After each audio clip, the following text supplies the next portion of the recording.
Modern physics इसे बहुत खूबसूरती से बता रहा है। जैसा कि योग संस्कृति की परंपरा में कहा जाता था,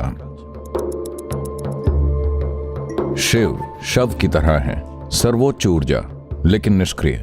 अगर आप वैक्यूम अवस्था पैदा करते हैं तो अचानक वैक्यूम वाली जगह में वर्चुअल प्रोटॉन्स और वर्चुअल न्यूट्रॉन्स बनने लगेंगे। ऐसे लोग जिन्होंने कैलाश में जो है उसे समझने की कोशिश की, वो उसमें ही विलीन हो गए। अगर आप साधन का सही उपयोग करते हैं तो ये आपको स्थिर होने देगा, ये बोध के मूल तक जाएगा।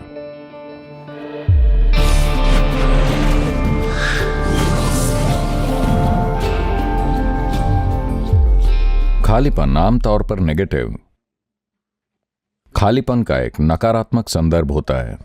हर कोई भरा हुआ होना चाहता है, कौन खाली रहना चाहता है? लेकिन इस पूर्णता की तलाश में ही लोगों ने खुद को बर्बाद कर लिया है। मॉडर्न फिजिक्स ये बहुत सुंदर तरीके से कह रहा है, जैसा ये पारंपरिक तौर पर योग संस्कृति में कहा जाता रहा है, शिव शव की तरह है। शव मतलब मृत देह, यानी कि निष्क्रिय। वो सक्रिय नहीं है, बस निष्क्रिय। सर्वोच्च ऊर्जा लेकिन निष्क्रिय। तो कहानी कुछ इस तरह है, शिव बस वहां लेटे हुए थे। शक्ति जो उनसे ही निकली हैं, वो वहां आई और नृत्य किया, और वो अचानक जाग गए। क्योंकि शक्ति ने उनके शरीर पर नृत्य किया तो वो गर्जन करते हुए जागे। तो हमने उन्हें रुद्र कहा। फिर वो थोड़े शांत हुए तो हमने उन्हें हर कहा। फिर वो वास्तव में स्थिरता की एक शाश्वत अवस्था में स्थापित हो गए तो हमने उन्हें सदाशिव कहा, मतलब जो हमेशा शिव हैं। ये तुलना की गई है। आज परमाणु वैज्ञानिक, मेरा मतलब वो नहीं, आज परमाणु मतलब लोग सोचते हैं कि ये सब ऊर्जा के बारे में है, उस संदर्भ में नहीं। मूलभूत भौतिकी इस बारे में बात कर रही है। अगर आप वैक्यूम अवस्था बनाते हैं, यानी कि जहां बिल्कुल कुछ भी नहीं है, और उसके अंदर नहीं, उसके चारों ओर अगर आप कुछ विद्युत आवेश छोड़ते हैं, तो अचानक वर्चुअल प्रोटॉन्स और वर्चुअल न्यूट्रॉन्स वैक्यूम स्थान में पैदा होने लगेंगे। एक ऐसे स्थान में जहां बिल्कुल कुछ भी नहीं है, विद्युत आवेश भी नहीं, विद्युत आवेश सिर्फ उसके चारों ओर नृत्य कर रहा है। इसकी मदद से वर्चुअल प्रोटॉन्स और वर्चुअल न्यूट्रॉन्स बनते हैं। इसका मतलब है कि उस पूर्ण शून्यता में कुछ पैदा करना संभव है। तो पारंपरिक रूप से ऐसा कहा जाता है, शिव पूरी तरह से निष्क्रिय लेटे हुए थे। आप भारत में इस तरह की छवियां देखेंगे, शिव ऐसे लेटे हुए हैं जैसे मृत हों। शक्ति उनकी छाती पर खड़ी है और नाच रही है। उन्होंने इस तरह के चित्र बनाए।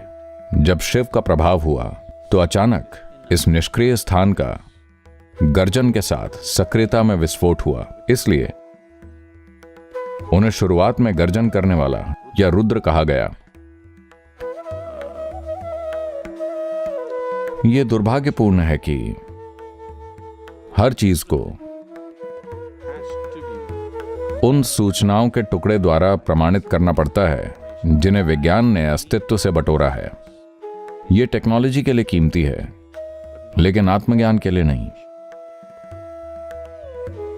दुनिया के शीर्ष वैज्ञानिक जानते हैं कि उन्होंने कुछ भी नहीं जाना है। सिर्फ पुस्तक पढ़कर बने वैज्ञानिक ही सोचते हैं कि वो सब कुछ जानते हैं। दुनिया के सर्वोच्च वैज्ञानिकों ने घोषणा की है, न सिर्फ हम जानते नहीं हैं बल्कि जानेंगे भी नहीं। वो कह रहे हैं क्योंकि वो जानते हैं कि खोज के वर्तमान साधनों के साथ ये कहां तक जाएगा, कहां रुकेगा। आप इस कार्य प्रणाली के साथ इस्तेमाल का तरीका जान सकते हैं, लेकिन समझने का तरीका नहीं। आपको इसे समझने की कोशिश नहीं करनी चाहिए, आपको इसमें स्थिर होना चाहिए।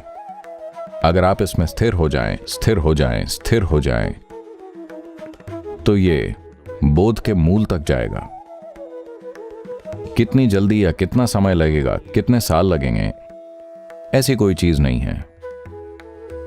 अगर आपके पास जरूरी तीव्रता है तो यह एक पल में स्थिर हो सकता है या इसमें 100 जन्म लग सकते हैं। समय तीव्रता और एकाग्रता के स्तर पर निर्भर करता है। इसमें सारी समस्या यह है कि ज्यादातर लोग, क्योंकि दुर्भाग्य से शिक्षा बुद्धि के बारे में है, यह हमारी बुद्धि के केवल एक आयाम को पोषित कर रही है जिसे हम तर्क कहते हैं। इस वजह से हम सब कुछ तार्किक रूप से समझने की कोशिश कर रहे हैं। यह अपने आप में एक बड़ी रुकावट है जब तक आप अपने स्वयं के तर्क में बंद हैं। जीवन का जादू आपके सामने खुद को उजागर नहीं करेगा। यही कारण है कि प्रक्रिया को इस तरह से तैयार किया गया है। आप बस स्थिर हो जाएं।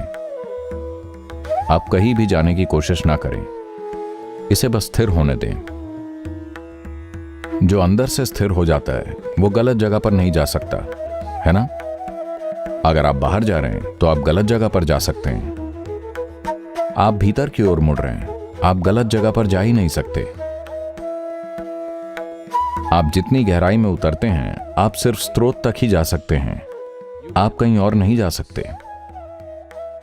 बाहर की यात्रा में आप जीवन भर के लिए खो सकते हैं, ये जाने बिना कि आपके साथ क्या हो रहा है। भीतर की यात्रा ऐसी नहीं है।